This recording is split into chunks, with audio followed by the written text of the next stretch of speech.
नमः संस्कृताय। प्रिय संस्कृत मित्राणि, संस्कृत सेवा में आप सभी का स्वागत है।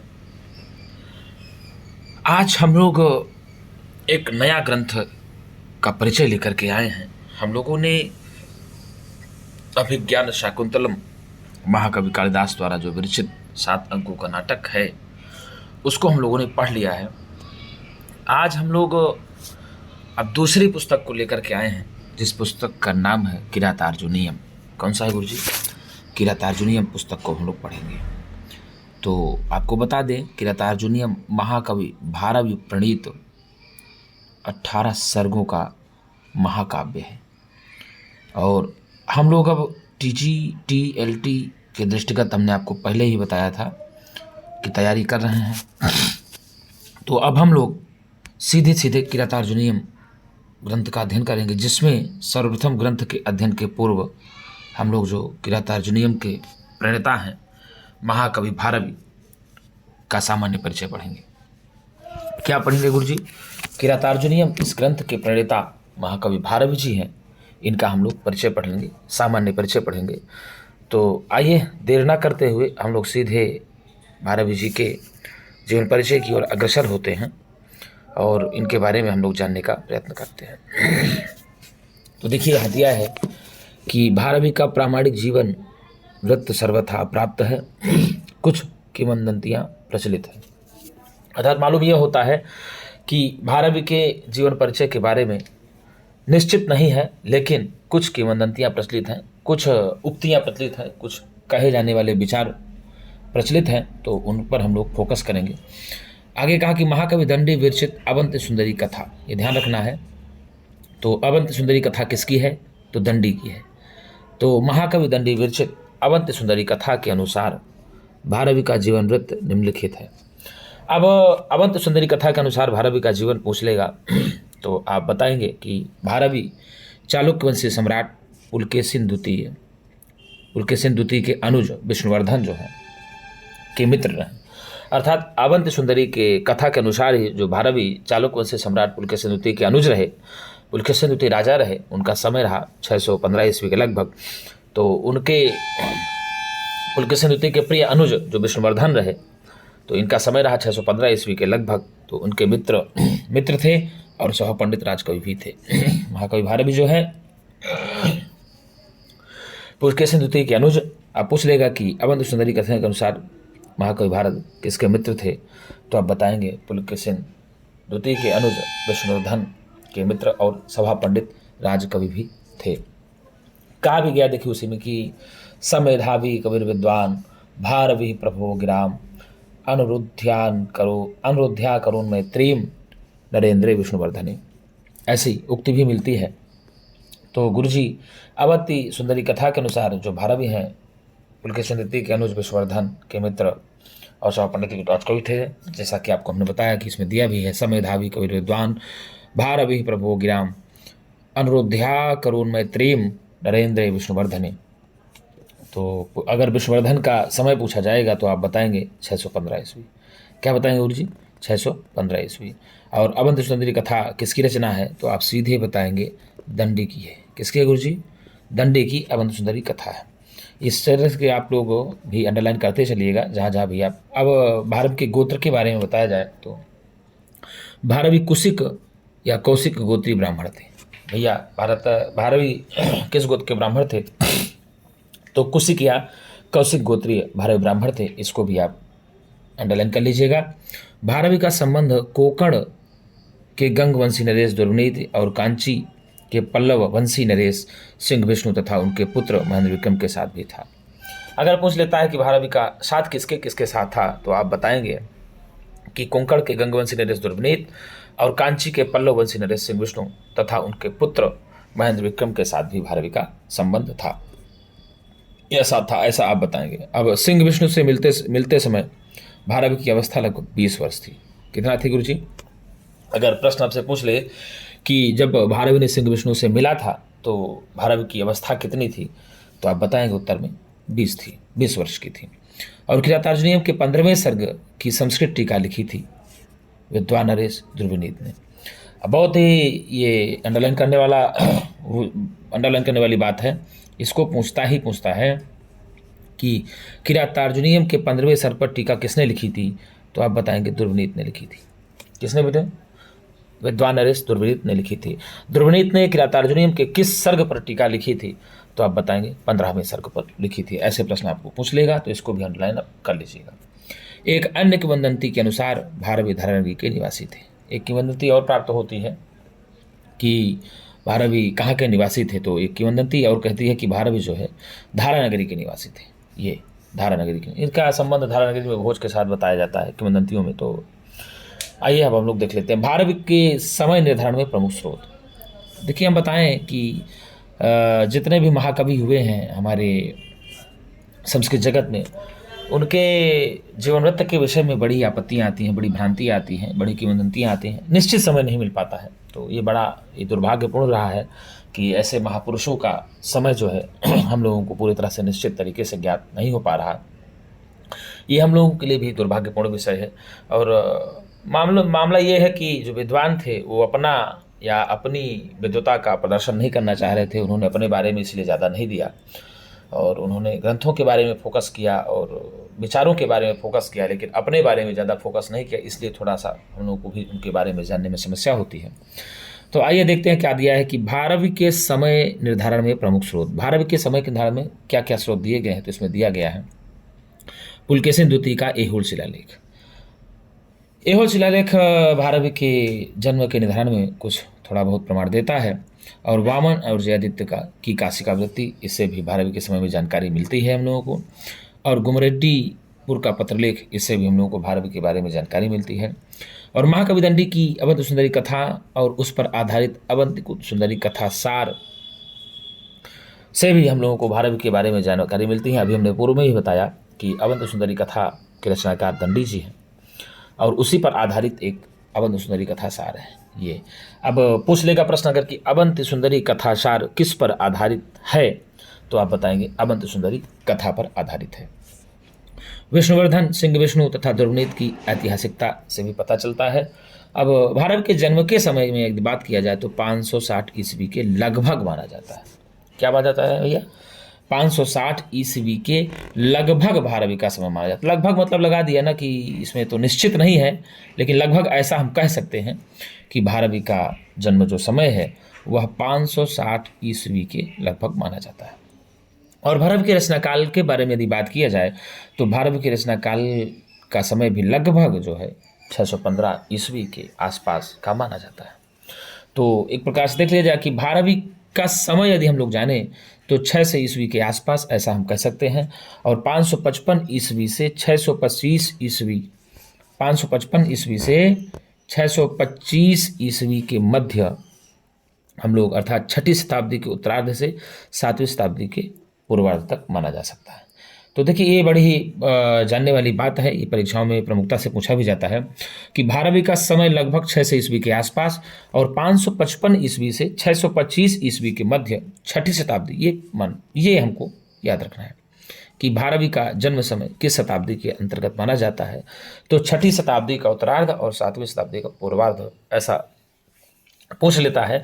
जहाँ पर हम लोग कहीं कहीं भटक जाते हैं तो हमको ये लाइन अंडरलाइन कर लेना है, द मोस्ट से अंडरलाइन कर लेना है कि भारवी का जो समय है वह 6ठी शताब्दी के उत्तरार्ध और 7वीं शताब्दी के पूर्वार्ध तक माना जाता है। अर्थात यही जो 600 ईस्वी के आसपास 555 ईस्वी से 625 ईस्वी के मध्य। अब देखिए आगे दिया क्या कि श्री NC चटर्जी ने उन्हें ट्रावनकोर का निवासी बताया। प्रश्न अगर आ जाता है कि NC चटर्जी ने भारवी को कहाँ का निवासी बताया है, तो आप श्री NC चटर्जी के अनुसार भारवी जो है ट्रावनकोर के निवासी हैं, ऐसा आप उत्तर इसमें लगाएंगे। आगे दिया कि विद्वानों का मानना है कि महाकवि भारवी विष्णुवर्धन, सिंह विष्णु, महेंद्र विक्रम एवं दुर्विनीत के आश्रय में रहने वाले एक दाक्षिणात्य कवि थे। ये देखिए, ये आप लगाइए कौन मानता है। बहुत सारे विद्वान मानते हैं कि भारवी दाक्षिणात्य कवि थे। तो उसमें पता भी चलता है कि भारवी विष्णुवर्धन, सिंह विष्णु, महेंद्र विक्रम एवं दुर्विनीत के आश्रय में रहने वाले दाक्षिणात्य कवि थे। और भारवी का जन्म जो है ना वह नासिक के समीपवर्ती बरार प्रांत के अलजपुर एरिसपुर नामक ग्राम में हुआ था। अब प्रश्न अगर आपसे पूछता है कि भारवी का जन्म कहाँ हुआ था, तो आप बताएंगे कि नासिक के समीपवर्ती, नासिक मध्य प्रदेश में है, तो नासिक के समीपवर्ती बरार प्रांत के अलचपुर या एलिचपुर नामक ग्राम में हुआ था। तो अलचपुर और एलिचपुर नामक ग्राम से संबंध किसका है? तो आप बताएंगे अलचपुर और एलिचपुर नामक ग्राम से संबंध महाकवि भारवी का है।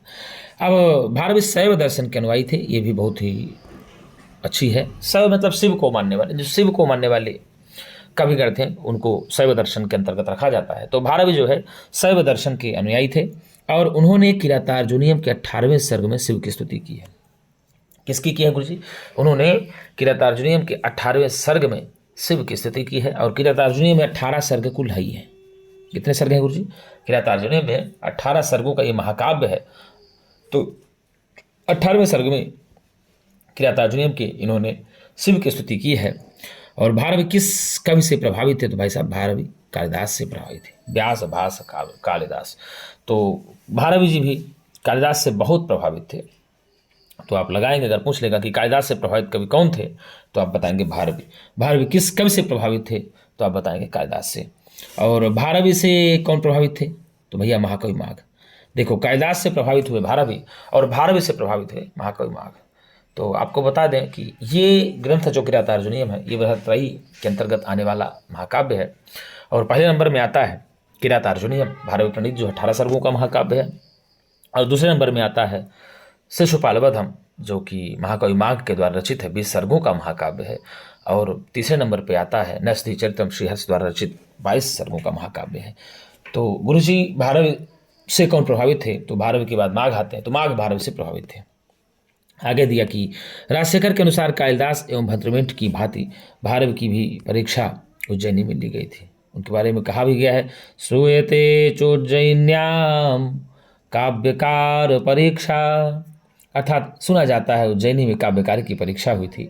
अर्थात राजशेखर ने कहा है कि कालिदास एवं भद्रमेंट की भांति, किसकी भांति गुरुजी? कालिदास एवं भद्रमेंट की भांति भारवी की भी परीक्षा उज्जैनी में ली गई थी। ऐसा कहा भी जाता है कि सूयते च उज्जैन्याम काव्यकार परीक्षा, अर्थात जो काव्यकार हैं, अर्थात महाकवि मतलब ये जो किरातार्जुनीयम महाकाव्य के काव्यकार हैं, इनकी परीक्षा उज्जैनी में ली गई थी, ऐसा सुना जाता है। तो आगे हम लोग और देखते हैं इसमें क्या दिया। आगे दिया गया कि इसमें भी और कहा गया, देखिए कि उत्फुल्लस्थलनलिनी वनादमुष्मात कनकमयात पत्रलक्ष्मी, ये 5वें सर्ग की 39वां श्लोक है। यह किरातार्जुनीयम के इस श्लोक में उपमा के कारण ही उन्हें आतपत्र की उपाधि दी गई है। किसकी उपाधि दी गई है? आतपत्र की उपाधि।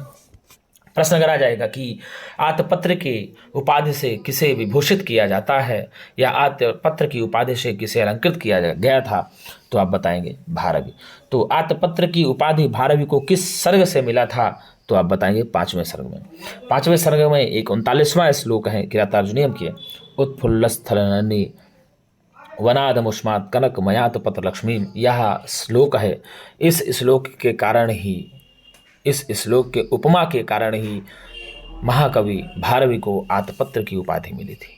तो अगर पूछ ले प्रश्न में से कि आपको महाकवि भारवी को आतपत्र की उपाधि किस सर्ग के अंतर्गत प्राप्त हुई, तो आप बताएंगे कि महाकवि भारवी को आतपत्र की उपाधि 5वें सर्ग में प्राप्त हुई है। 5वें सर्ग के अनुसार प्राप्त हुई है उनको।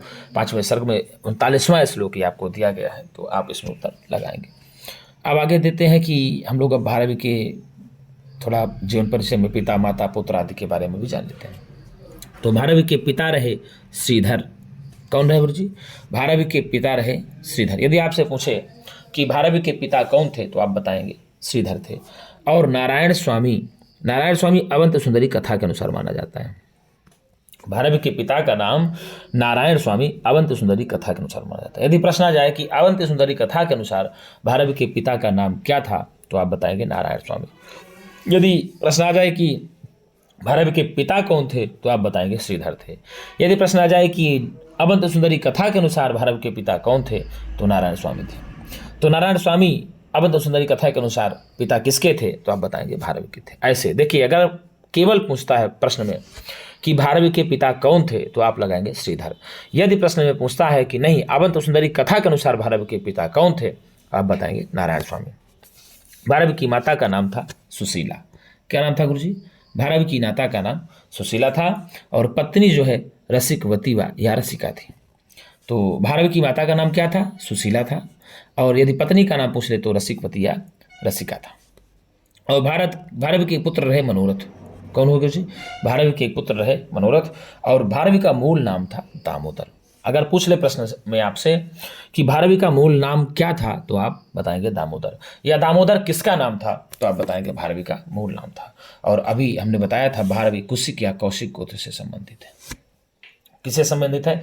कुशिक या कौशिक गोत्र से संबंधित है। और हमने ये भी बताया था कि भारवी शैव संप्रदाय के अंतर्गत माने जाते हैं, क्योंकि भारवी ने 18वें सर्ग में भगवान शंकर की, भगवान शिव की स्तुति की है। तो उसी से पता चलता है कि भारवी शैव दर्शन के अनुयायी थे। और भारवी भी हम लोगों ने पीछे पढ़ा कि भारवी कालिदास से बहुत प्रभावित थे।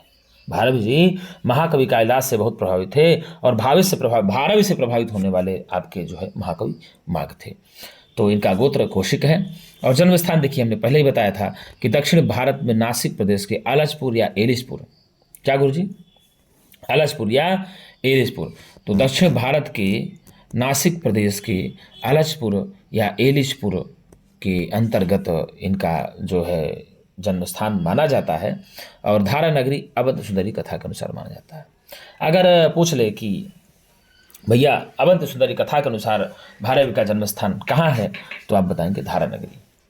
और धारा नगरी के राजा रहे भोज, उनसे संबंधित कुछ माना जाता है। लेकिन अगर पूछे कि दक्षिण भारत में नासिक प्रदेश आलचपुर एलिचपुर भारवी का जन्म स्थान था, आप ऐसा यदि पूछे कि भारवी का जन्म स्थान कहाँ था, तो आप बताएंगे दक्षिण भारत में नासिक प्रदेश के आलचपुर या एलिचपुर में था।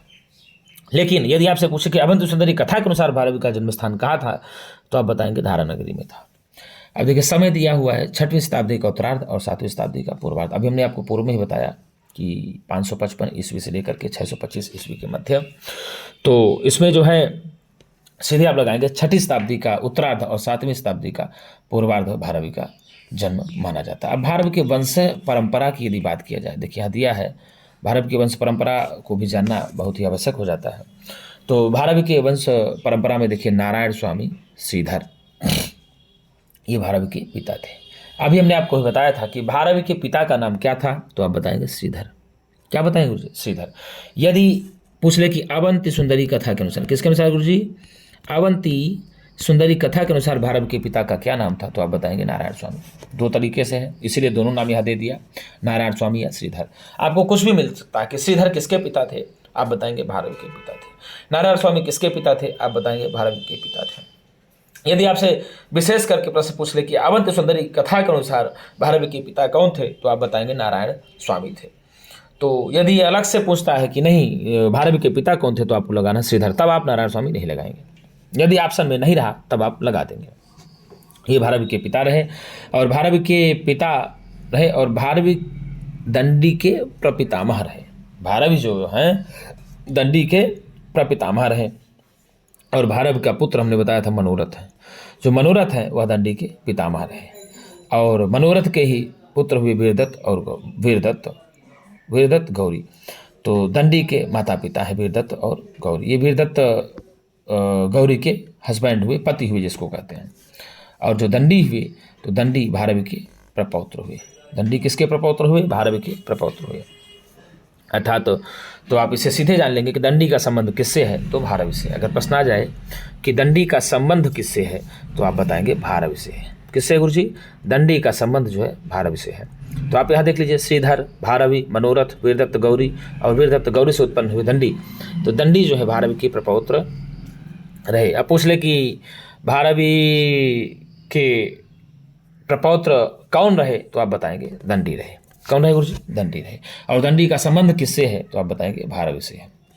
अब आइए बात करते हैं, आपको हमने पहले ही बताया था, संप्रदाय जो है ये शैव का है, शैव संप्रदाय। क्योंकि इन्होंने भगवान शंकर की किरातार्जुनीय के 18वें सर्ग में स्तुति की है, इस कारण से हम लोग इनको जानते हैं कि यह शैव संप्रदाय के अनुयायी थे।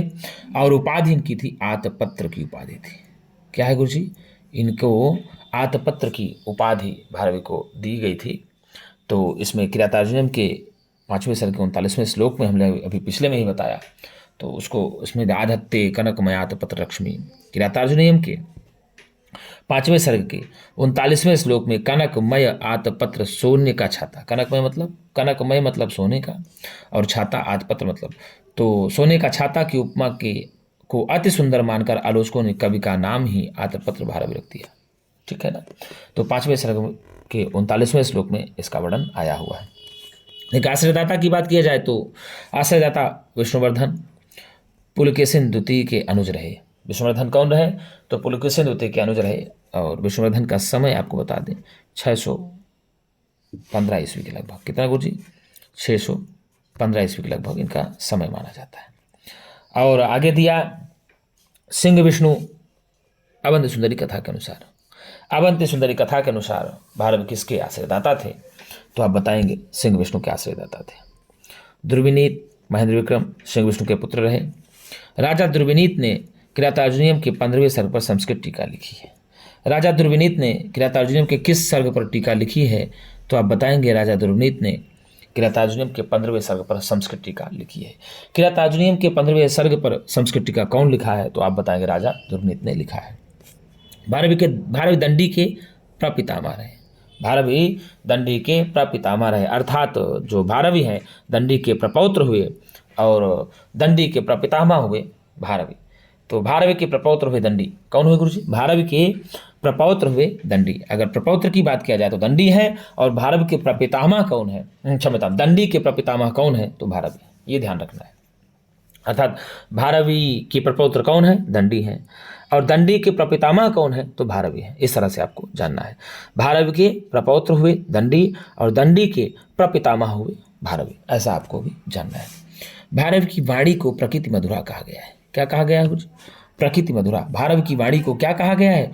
तो आप बताएंगे भारवी की वाणी को प्रकृति मधुरा कहा गया है। भारवी महाकाव्यों में अलंकृत काव्य शैली के, किस काव्य शैली के गुरुजी? भारवी महाकाव्यों में अलंकृत काव्य शैली या रीत शैली के जन्मदाता माने जाते हैं। इनके काव्य मार्ग को विचित्र मार्ग भी कहते हैं। वाह! तो भाई साहब सीधे कहा कि भारवी में अलंकृत काव्य शैली। भारत में कौन सी काव्य शैली मिलती है? तो आप बताएंगे अलंकृत काव्य शैली या रीत शैली के जन्मदाता भी माने जाते हैं, और इनके यहाँ अलंकृत काव्य शैली या रीत शैली मिलती है, और इनके काव्य मार्ग को विचित्र मार्ग कहा जाता है। अर्थात विचित्र मार्गी कवि कौन कहे जाते हैं? तो आप बताएंगे महाकवि भारवी कहे जाते हैं। तो विचित्र मार्ग से किस कवि का संबंध माना जाता है? तो आप बताएंगे विचित्र मार्ग का संबंध महाकवि भारवी से माना जाता है। इन्होंने लिखा है ना श्लोक को, ना no no no no no no no, ऐसे श्लोक लिखा है। ना को लेकर के पूरा एक अक्षर को लेकर के, एक वर्ण को लेकर के इन्होंने पूरा श्लोक लिख दिया। तो उससे ही पता चलता है कि वास्तव में ये विचित्र मार्ग के कवि हैं। और श्री NC चटर्जी भारवी को ट्रावणकोर का निवासी सिद्ध करते हैं। अर्थात पूछ ले आपसे कि NC चटर्जी के अनुसार भारवी का जन्म कहाँ हुआ था, किस स्थान पर हुआ था? तो आप बताएंगे कि NC चटर्जी के अनुसार भारवी का जन्म जो है ट्रावणकोर में हुआ था। NC चटर्जी इनको ट्रावणकोर का निवासी सिद्ध करते हैं। और एक किंवदंती के अनुसार पिता द्वारा अपमानित भारवी उनके वध के लिए उद्यत हो गए, परंतु पिता द्वारा उनके हित के लिए डांटा गया। यह जानकर उन्हें बहुत ही पश्चाताप हुआ, और पिता ने 6 माह तक ससुराल में सेवा करने का आदेश दिया। और भारवी का जन्म 560 ईस्वी के लगभग तथा रचनाकाल 580 ईस्वी के लगभग अधिकांश आलोचकों ने माना है। एक पता चलता है कि राज दरबार में उनके पिताजी रहे, तो उनके पिताजी ने उनको अपमानित किया, और भारवी को इससे बड़ा गुस्सा आया कि पिताजी ने मेरा विद्वत सभा में, यद्यपि मैंने सबका उत्तर दिया, लेकिन फिर भी विद्वत सभा में पिताजी ने मेरा बहुत अपमान किया। तो भारवी जी गुस्सा हो गए थे, आग बबूले होते गुस्से से, वो पिताजी का वध करना चाह रहे थे। अब आप सोचिए कि पिताजी का वध करने के लिए वो रात्रि में जगे, जब जाते हैं वध करने के लिए तो द्वार पे खड़े होते हैं किवाड़ के किनारे। तो पिताजी उनकी माता जी से दरबार कर रही होती हैं और बोलते हैं कि आज मैंने भारवी को बहुत डांटा विद्वत सभा में, जो कि मुझे नहीं डांटना चाहिए था, और मैंने इसलिए डांटा कि उसको अपने ज्ञान पर अभिमान ना हो जाए, घमंड ना हो जाए, जिससे वो अच्छा विद्वान निकले। इस कारण से मैंने उसको वहाँ पर डांटा, और मेरा उसको बुरा या निम्न दिखाने का कोई भी प्रयत्न नहीं था। और भारवी ने ये पूरी कहानी सुनी तो भारवी को बड़ा दुख हुआ कि मैं अपने ही हाथों से अपने पिता का वध करने चला था, जो कि हमारा हित हमेशा चाहते हैं हमारे पिता। तो ऐसे पिता का वध करने का मन में जो सोच रखे थे, उनको बड़ी ग्लानि हुई और उनको पश्चाताप हुआ कि नहीं, अब हमको पिताजी से माफ़ी मांगनी चाहिए। तो जो पिताजी उनको जाकर के पिताजी के पास बताते हैं कि हम आपके वध करने के लिए आए थे। तो आप मेरे इसको पश्चाताप बताइए, इसका पश्चाताप बताइए, तो कहते हैं कि जाओ तुम अभी 1 वर्ष तक ससुराल में रहो और ससुराल में रह करके पश्चाताप करो। देखो सोचिएगा भाई साहब, ससुराल में रहना आज के परिवेश में सबसे कठिन कोई कार्य है तो ससुराल में रहना दूभर कार्य। लोग ताने मारते हैं क्या ससुराल में आकर के टिक गया। तो यही है कि देखिए अब आगे दिया कि भारवी अर्थ गौरव के लिए प्रसिद्ध है। अगर प्रश्न पूछ लेता है कि अर्थ गौरव के लिए कौन प्रसिद्ध है, तो भैया भारवी प्रसिद्ध है। उसमें दिया गया है ना, पढ़े हम लोग की, उपमा कालिदासस्य भारवेरर्थ गौरवम दंडिनः पदलालित्यम माघे संति त्रयो गुणाः। अर्थात महाकवि कालिदास उपमा के लिए प्रसिद्ध है, भारवी अर्थ गौरव के लिए प्रसिद्ध है और दंडी पद लालित्य के लिए प्रसिद्ध है। लेकिन माघ में उपमा, अर्थ गौरव और पद लालित्य तीनों प्राप्त होता है। माघ में तीनों गुण मिलते हैं गुरुजी। तो इस प्रकार से अर्थ गौरव के लिए प्रसिद्ध कवि कौन है, तो भारवी है। कौन है गुरुजी? भारवी। आचार्य मल्लिनाथ ने भारवी की किरातार्जुनीय पर घंटापथ नामक टीका लिखी थी। ये पूछ लेगा कि घंटापथ टीका किसकी है, तो आप बताएंगे आचार्य मल्लिनाथ की है। आचार्य मल्लिनाथ ने किस ग्रंथ पर घंटापथ नामक टीका लिखी है, प्रश्न अगर पूछता है तो आप बताएंगे कि आचार्य मल्लिनाथ ने भारवी द्वारा प्रणीत किरातार्जुनीय महाकाव्य पर घंटापथ नामक टीका लिखी है। ये प्रश्न बहुत पूछता है, इसको आप मोस्ट इम्पॉर्टेंट में रखिएगा क्योंकि ये प्रश्न बहुत प्रमुखता से पूछा जाता है। अब आगे दिया है, देख लेते हैं क्या दिया गुरुजी। आगे दिया हुआ है कि भारवी राजनीति के प्रकांड विद्वान है। घंटापथ टीका किरातार्जुनीय पर लिखी गई है आचार्य मल्लिनाथ के अनुसार, ये याद रखिएगा। आगे दिया है कि भारवी राजनीति के प्रकांड पंडित है। ठीक है। मल्लिनाथ भारवी की कविता की उपमा नारिकेल फल से करते हैं। अब नारिकेल फल से किस महाकवि की कविता की उपमा दी जाती है, तो आप बताएंगे महाकवि भारवी की कविता की उपमा नारिकेल फल से करते हैं। यह कौन करते हैं, तो आप बताएंगे कि मल्लिनाथ करते हैं। नारिकेल फल संवितम वचः, नारिकेल फल संवितम वचः। इसका मतलब हुआ, देखिए आप लोग क्या होता है, नारियल ऊपर से कितना कठोर होता है कि नहीं होता। जब आप नारियल तोड़ते हैं, जो डकलोई होती है उसमें, वह डकलोई कितनी कठोर होती है, अब अगर हाथ से तोड़े तो नहीं फूटता, आपको पत्थर वत्थर से तोड़ना पड़ता, लेकिन अंदर कितना कोमल रहता है। तो सेम मल्लिनाथ ने भी, मल्लिनाथ की टीका भी हमने आपको बताया, घंटापथ टीका है, किरातार्जुनीय पर उन्होंने लिखा है और उन्होंने ही इसकी उपमा जो है, इस महाकाव्य की उपमा या भारवी की कविता की उपमा नारियल के फल से देते हैं। नारिकेल मतलब नारियल होता है, क्योंकि नारियल आप लोग जानते हैं कि बाहर से बहुत ही कठोर होता है लेकिन अंदर से बहुत कोमल होता है। एक बात आप ये मानिए कि आपके जीवन में यदि कोई बाहर से डांट फटकार लगाता है तो निश्चित है कि वो आपको अंदर से बहुत मानता है, बहुत मानेगा आपको।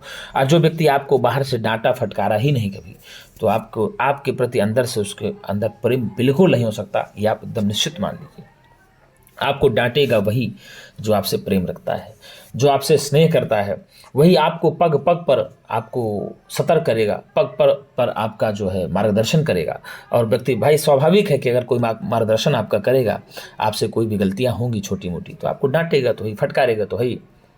तो इसीलिए यहाँ भी कहा कि मल्लिनाथ भारवी की कविता की उपमा नारिकेल फल से करते हैं, इसलिए इनके बारे में कहा भी गया नारिकेल फल संवितम वचः।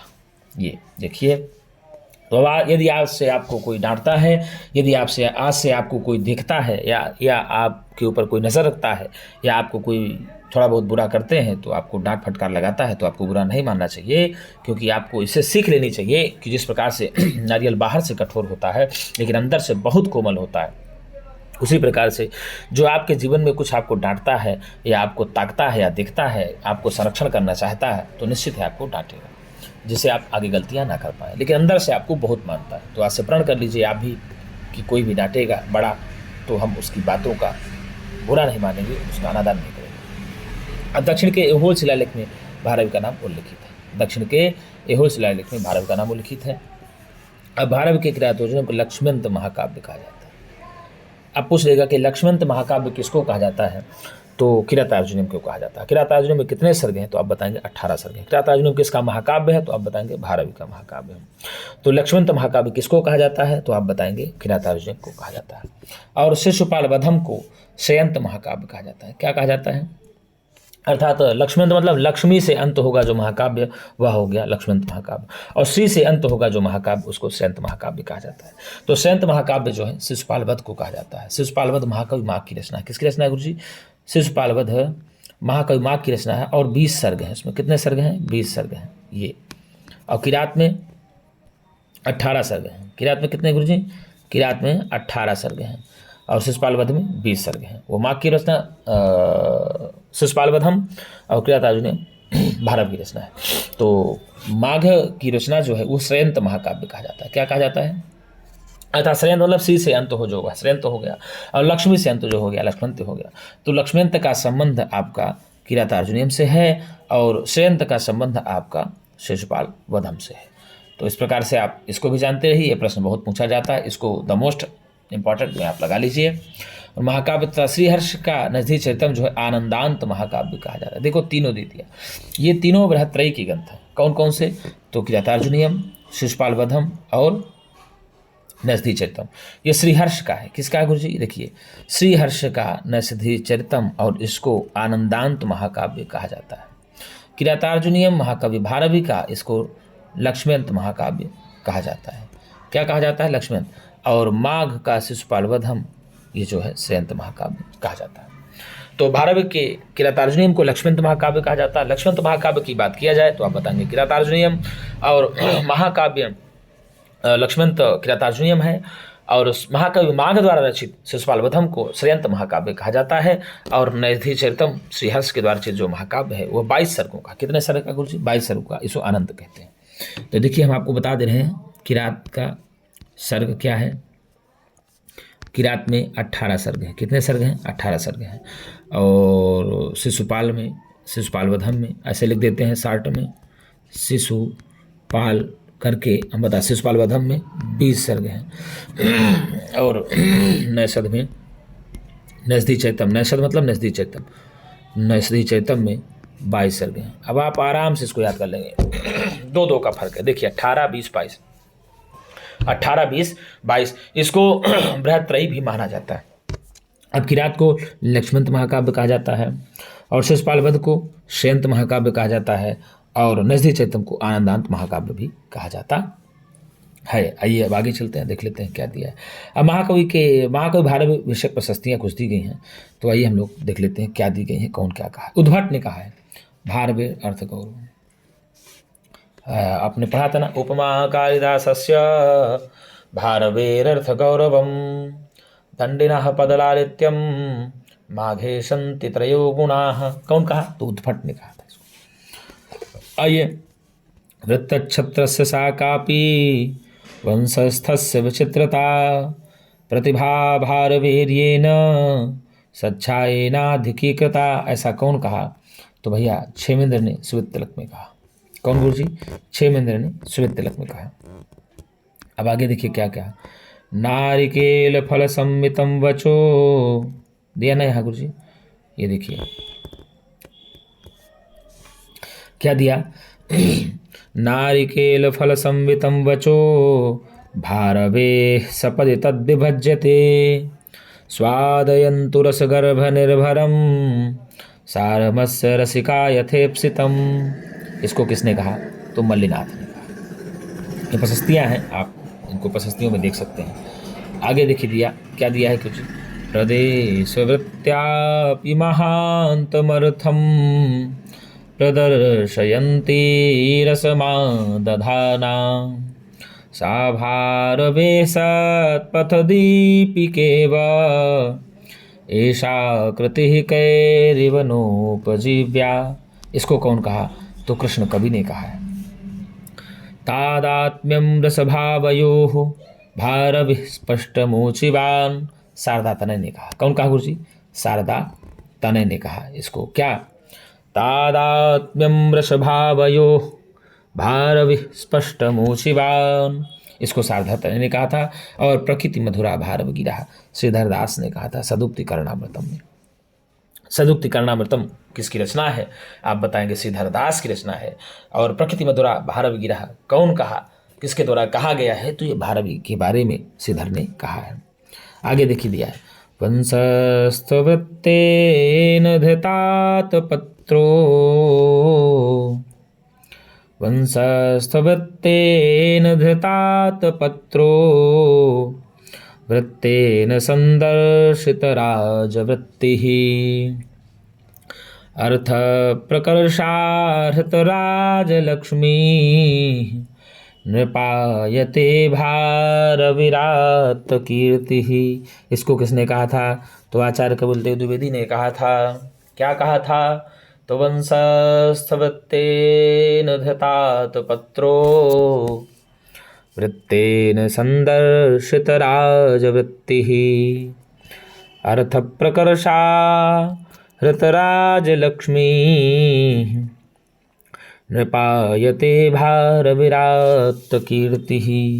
तो आप बताएंगे आचार्य कपिलदेव द्विवेदी ने कहा, देखिए, there is no debate of the power आप हमको देखिए भैया अंग्रेजी नहीं आती, इसका मतलब देखिए हिंदी में जो अनुवाद किए थे इसमें पढ़ देते हैं हम। क्या दिया है कि भारवी की वर्णन शक्ति के विषय में संदेह को अवसर नहीं है।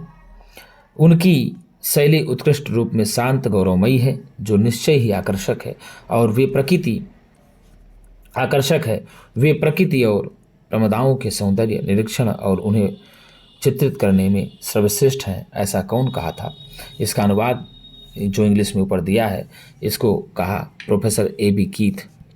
कौन कहा गुरु जी? Professor A.B. कीथ ने संस्कृत साहित्य में इसका हिंदी में अनुवाद किया था, जो अंग्रेजी दिया है। तो अंग्रेजी हम न जाना अभी, किंतु हिंदी में बताने का हमने प्रयत्न किया जो लिखा है वहाँ पर। तो समेधावी कविर विद्वान भारविहि प्रभुवो गिराम अनुसाध्य करुण मैत्री नरेंद्र विष्णुवर्धने। कौन कहा? तो एहोल शिलालेख में रवि कीर्त ने कहा था।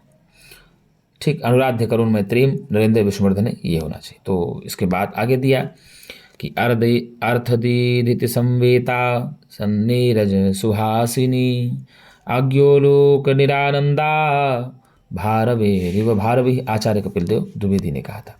यहाँ जो अनुसाध्य, कहीं कहीं अनुसाध्य मिलता है और कहीं कहीं अनुराध्य मिलता है, तो इसको आप अनुराध्य करुण मैत्री भी मान लीजिए, मान सकते हैं, ठीक है ना। तो अनुराध्य करुण मैत्री या अनुसाध्य करुण मैत्री, तो इसको कौन कहा? तो एहोल शिलालेख में माना जाता है। ये एहोल शिलालेख समेधावी कवि विद्वान भारवी प्रभुवो गिराम अनुसाध्य करुण मैत्री अनुराध्य करुण मैत्री नरेंद्र विष्णुवर्धने। ऐसा कौन कहा?